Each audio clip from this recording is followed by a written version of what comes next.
ایک 40 سالہ انسان نے اسلام کی آواز بلند کی اور صرف 23 سال میں وہ آواز اتنی دور پہنچ گئی کہ تاریخ اس کی مثال دینے سے قاصر ہے، اور ابھی ایک صدی بھی نہ گزری تھی کہ انقلاب رونما ہو گیا۔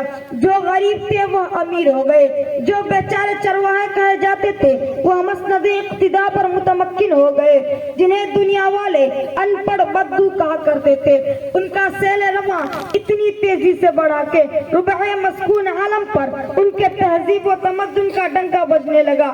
چار دانگے عالم میں ان کے عروج کی داستان برزبان تھے، وہ نیک تھے، راست باز تھے، صاحب صلاحیت تھے، موجد تھے، محقق تھے، علم دوست تھے، اور سب سے بڑی بات یہ تھی کہ ان کے دلوں میں خدا اور رسول سے اتنی محبت تھی کہ جتنی وہ اپنے مال و دولت اہل و عیال سے بھی نہیں کرتے تھے۔ یہی وجہ تھی کہ وہ جدھر رخ کرتے انہیں فتح ہی نصیب ہوتی، جس زمین پر قدم رکھتے وہ ان کے قدم چومنے کے لیے بے قرار نظر آتی تھی۔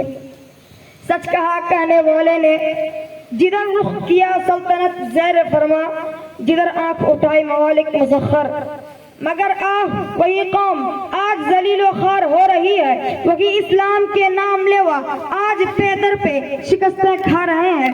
چین سے لے کر افریقہ کے ساحلوں تک جہاں دیکھیے مسلمان زندگی کے میدان میں شکستیں کھاتا چلا جا رہا ہے۔ آخر کیوں؟ کیا کبھی ہم نے اس کو بھی سوچا ہے؟ سوچئے اور سمجھئے۔ ظاہر ہے کہ جن صفات نے ہمیں ترقی کے منازل طے کرائے تھے، جن خوبیوں نے ہمیں عروج پر پہنچایا تھا، وہی خوبیاں اگر ہم پھر سے پیدا کر لیں تو یقین رکھیے ہم سب جلد کامیاب ہوں گے۔ آخر میں وہی شعر پھر سے سن لیں تاکہ آپ سب کا ذہن پھر سے تازہ ہو جائے۔ جب سر میں ہوائے طاعت تھی، سر سبز شجر امید کا تھا، جب سر عصیاں چلنے لگی، اس پیڑ نے پھلنا چھوڑ دیا۔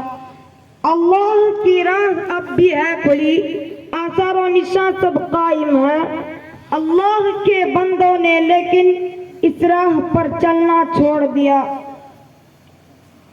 مسلمانوں نہ گھبراؤ، خدا کی شان باقی ہے، مسلمانوں نہ گھبراؤ، خدا کی شان باقی ہے، ابھی اسلام زندہ ہے، ابھی قرآن باقی ہے۔ وآخر دعوانا ان الحمد للہ رب العالمین۔